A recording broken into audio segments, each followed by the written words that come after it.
From the weather team you can trust, here's Chief Meteorologist Eric Snyder. And as an added perk, courtesy of Mother Nature, some of those buildings might also have some frosty green on them come tomorrow with the freezing rain that's on the way.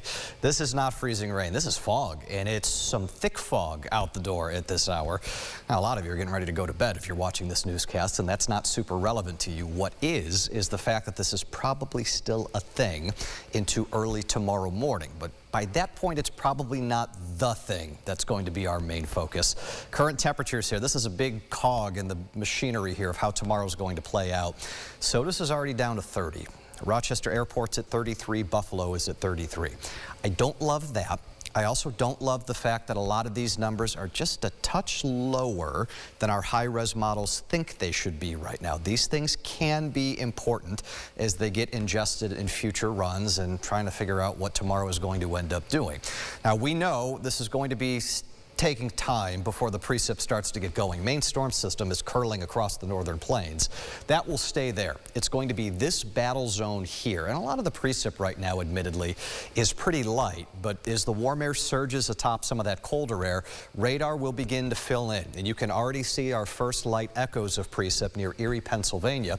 Primarily rainfall, but by the time that gets here, is it still going to be rain? Well, probably not, at least not everywhere. Closer to the lakeshore early tomorrow morning, you're knocking on the door of about 32 degrees. So some sleet and freezing rain mixing with that cold rain. South of the thruway, it's mainly green. Some higher elevations maybe get a little limited glaze out of that, but we're going to use I-90 as the loose zone here of the vastly different weather.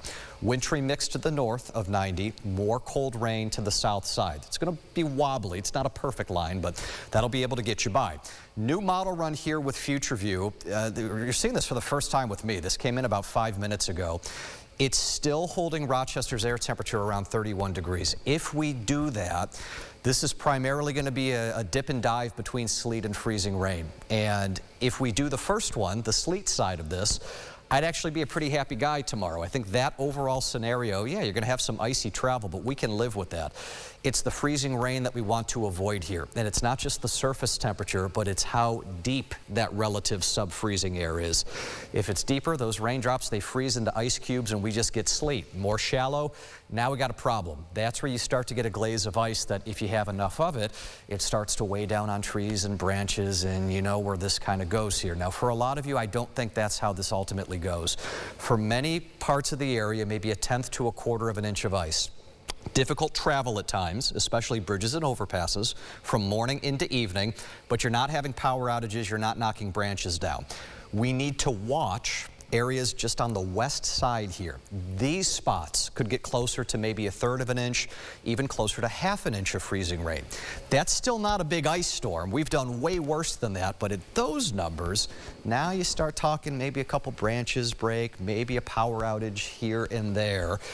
Is a lot that we're just going to be playing by ear hour by hour tomorrow. So again, you know, messaging here tonight, this is not a big ice storm, but it could be one where it's not fun to be moving around tomorrow.